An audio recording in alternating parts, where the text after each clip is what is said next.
வணக்கம் மக்களே, நான் தான் உங்கள்ட்ட மீண்டும் ஒரு வீடியோல உங்களை சந்திக்கிறால மிக்க மகிழ்ச்சி. இன்றைக்கு இந்த வீடியோல என்ன விஷயம் பார்க்க போறோம்னு பாத்தீங்கன்னா, சுவிட்சர்லாந்துல 8ஆம் தேதி மார்ச் மாதம் எலெக்ஷன் நடந்தது எல்லாருக்குமே தெரிஞ்சிருக்கும். ஏன்னா அதை பற்றி நாங்க போன வீடியோல காய்ச்சிருப்போம். என்ன விஷயம் பாத்தீங்கன்னா, இந்த செராஃபேண்டதை பற்றியும் அதே நேரம் அந்த கல்யாணம் ஆனவங்களுக்கான டாக்ஸ் பிரச்சனையை பற்றி காய்ச்சிருப்போம். சோ என்ன மாதிரி அந்த முடிவெல்லாம் வந்திருக்குது, எது வெற்றி அடைஞ்சிருக்கு, எது தோல்வி அடைஞ்சிருக்கு, அதால நடக்க போற நன்மை என்ன, பாதகம் என்னன்னு சொல்லி எல்லாத்தையும் முழுசா இந்த வீடியோல பார்க்க போறோம். வாங்க வீடியோக்குள்ள போலாம்.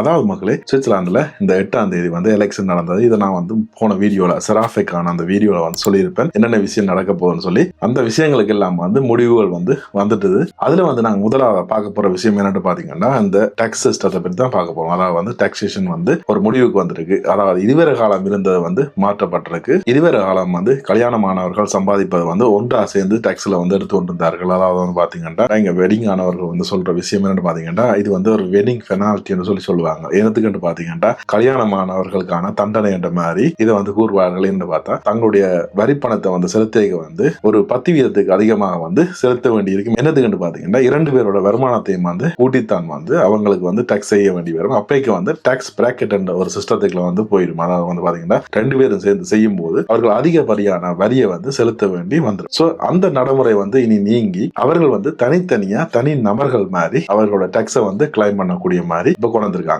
இது உடனடியா அமலுக்கு வருமானு சொன்னா இல்ல, இது சில சட்ட மாற்றங்களுக்கு உட்படுத்தி தான் பெறும். அதாவது பாத்தீங்கன்னா, கிட்டத்தட்ட 2 இருந்து 4 வருடங்கள் எடுக்கும் இந்த சட்டம் அமலுக்கு வரதுக்கு. ஏனென்றா இது சட்ட நடைமுறையை ஃபுல்லா மாத்தித்தான் இது வெளியில வரணும். மினிமம் 2 இருந்து 4 வருடங்கள் எடுக்கும் என்று சொல்லி கூறியிருக்கிறார்கள். அடுத்த விஷயம் என்ன பார்க்க போறோம் பாத்தீங்கன்னா, அனைவரும் ஆவலுடன் எதிர்பார்த்து கொண்டிருந்த இந்த செராஃபே. இந்த செராஃபேண்டா என்னன்னு சொல்லி நான் போன வீடியோல சொல்லியிருப்பேன். அதை பற்றி தெரியாதவர்கள் அந்த வீடியோ போய் பார்த்துட்டு வாங்க. மேல நான் லிங்க் கொடுத்திருக்கேன். அதுல போய் அந்த செராஃபேண்டா என்ன, அந்த காசு எங்க போகணும்னு சொல்லி பார்த்துட்டு வந்தீங்கன்னா தான் அந்த விஷயம் விளங்கும். சோ அந்த விஷயத்துக்காக ஒரு வந்திருந்த என்ன பார்த்தா 200 இஸ் இனஃப் என்ற மாதிரி. அதாவது 200 பிராங்குகளை அவர்களுக்கு போதுமானது. ஏன்னா தற்சமயம் நாங்கள் 335 பிராங்க் கட்டி கொண்டிருக்கோம். 20 பிராங்க் போதுமானதுன்னு சொல்லி வலதுசாரியினர் முன்வைத்த இந்த எலெக்ஷன், அதாவது இந்த வாக்கெடுப்பு நிராகரிக்கப்பட்டுள்ளது சுவிஸ் மக்களால். என்ன காரணம் என்று பாத்தீங்கன்னா, அவர்கள் இதற்காக கூறுற காரணம் என்று பாத்தீங்கன்னா, சுவிட்சர்லாந்துல 4 மொழி பேசுறவர்கள் இருக்கிறார்கள். அதாவது பாத்தீங்கன்னா, சுவிட்சர்லாந்து 4 மொழிகளை கொண்ட ஒரு நாடு. ஒரு சிறுபான்மையினர், அதாவது சின்ன மொழி பேசுறவர்களுக்கான தொலைக்காட்சி சேவையோ அல்லது ஒரு ரேடியோ சேவையோ நடத்துவதற்கு அதிக பணங்கள் தேவை. சோ அந்த அதிக பணங்களை எங்க இருந்து பெறுறார்கள் பாத்தீங்கன்னா, இந்த செராஃபே மூலம் தான் பெறுறார்கள். என்று பாத்தீங்கன்னா, நாங்க கட்டுற காசாம் அவர்களுக்கும் போய் சேரும். அப்படி பாக்க இந்த செராஃபே பணத்தை குறைச்சா இப்படி சிறுபான்மை மொழி அவருடைய கலாச்சாரங்கள் அழிக்கப்பட்டு விடும். அதாவது பாத்தீங்கன்னா, அவர்களுக்கான ஒரு டிவி நிகழ்ச்சி இல்லாம போகும். அதே நேரம் அதை நடத்துறதுக்கான போஸ்டர்கள் கொடுக்கறதுக்கு ஒன்றுமே இல்லாம அந்த மொழிக்கான கலாச்சாரம் கொஞ்சம் கொஞ்சமா சீர்குலைஞ்சிடும். அதே நேரம் வெளிநாட்டு முதலீடு தலையீடு இங்க சுவிட்சர்லாந்துல கூடியும்னு சொல்லி சுவிசார்களா இது ரிஜெக்ட் பண்ணப்பட்டு, அதாவது இந்த வாக்கெடுப்பு தோல்வியில முடிஞ்சிருக்குது. அதுக்கு இன்னொரு காரணம் இருக்குன்னு பாத்தீங்கன்னா, இந்த 335 பிராங்க சுவிஸ் அரசாங்கமும் தாங்க 300 பிராங்கா குறைப்பதா வாக்கு கொடுத்திருக்கார்கள். அதாவது சுவிஸ் அரசாங்கமே முன் தாங்கள் இதே 300 பிராங்க், அதாவது 35 பிராங்க் கழிவு கொடுப்பதா முன் வந்திருக்கிறார்கள். சோ இதுவும் ஒரு காரணமா இருக்குது இந்த தோல்வி. மற்ற விஷயம் என்னன்னு பாத்தீங்கன்னா,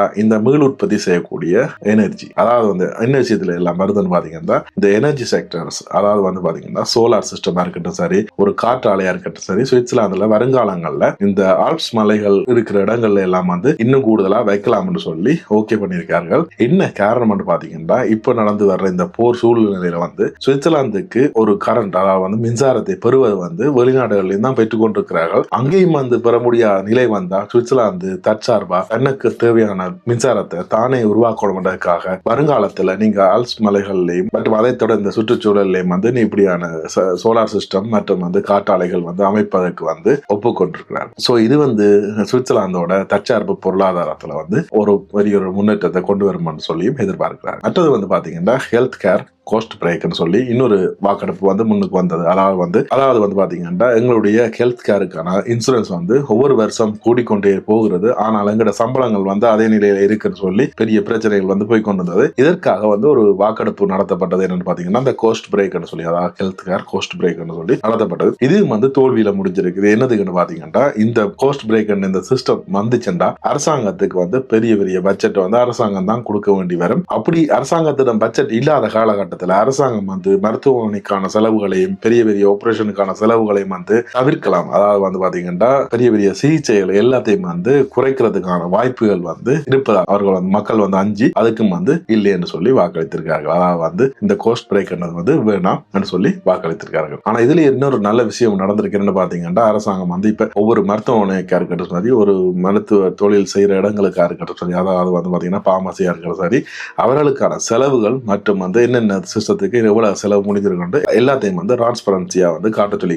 வெளிப்படையா வந்து அறிவிக்கணும்னு சொல்லி அவர்களுக்கு சொல்லியிருக்கார்கள். அப்ப இனிமேல் வந்து அந்த மறைக்கப்பட்ட செலவுகளோ மறைக்கப்பட்ட கட்டணங்களோ வந்து எதுவுமே இடம்பெறாதுன்னு சொல்லி மக்கள் நம்புகிறார்கள். சோ மெயினா வந்து பாத்தீங்கன்னா இந்த 4 விஷயத்துல வந்து 2 விஷயம் வெற்றி அடைஞ்சிருக்கிறது, 2 விஷயம் தோல்வி அடைஞ்சிருக்கிறது. அதுல வந்து தோல்வி அடைஞ்சதுல மெயினா இருப்பது வந்து செராஃபே. அது வந்து தோல்வி அடைஞ்சிருக்கிறது. 200 ரூபாய் வராது, எங்களுக்கு வருங்காலத்துல 300 ரூபாய்க்கு வருவதற்கான சாத்தியம் இருக்கிறது. அதே நேரம் வந்து பாத்தீங்கன்னா வெற்றி அடைந்ததுல இன்னொரு விஷயம் நல்லதா இருக்கு. என்னன்னு பாத்தீங்கன்னா இந்த இன்கம் டாக்ஸ், அதாவது வந்து பாத்தீங்கன்னா கல்யாணம் கட்டியவர்களுக்கான இன்கம் டாக்ஸ் வந்து நல்ல விஷயம் சொல்லி கூறுகிறார்கள். என்னன்னு பாத்தீங்கன்னா அதிக அளவு சம்பளம் எடுப்பவர்கள் வந்து அதிகமாக வரி கட்ட தேவையில்லை. இனி அவர்கள் வந்து தங்களுக்கு என்னென்ன வரியோ அதை மட்டும் கட்டி கொண்டிருக்கலாம். இந்த வெட்டிங் பெனால்டி அந்த மாதிரி 10% அதிகமானதெல்லாம் கட்ட வேண்டி வராதுன்னு சொல்லி அவர்கள் வந்து இப்ப சந்தோஷத்துல இருக்கலாம். வருங்காலத்துல கல்யாணங்களும் கூட நடப்பதற்கான வாய்ப்புகள் இருக்கின்றது. மற்றது வந்து பாத்தீங்கன்னா இந்த புதுப்பிக்கத்தக்கக்கூடிய எனர்ஜி சிஸ்டம், வந்து சோலார் பேனல் இருக்கிற சொல்லி, காற்றாலைகளா இருக்கிற சொல்லி சுவிட்சர்லாந்துல இனி அதிகமா வந்து அமைக்கப்பட போறது வந்து இது வந்து வெற்றி அடைந்திருக்கிறது,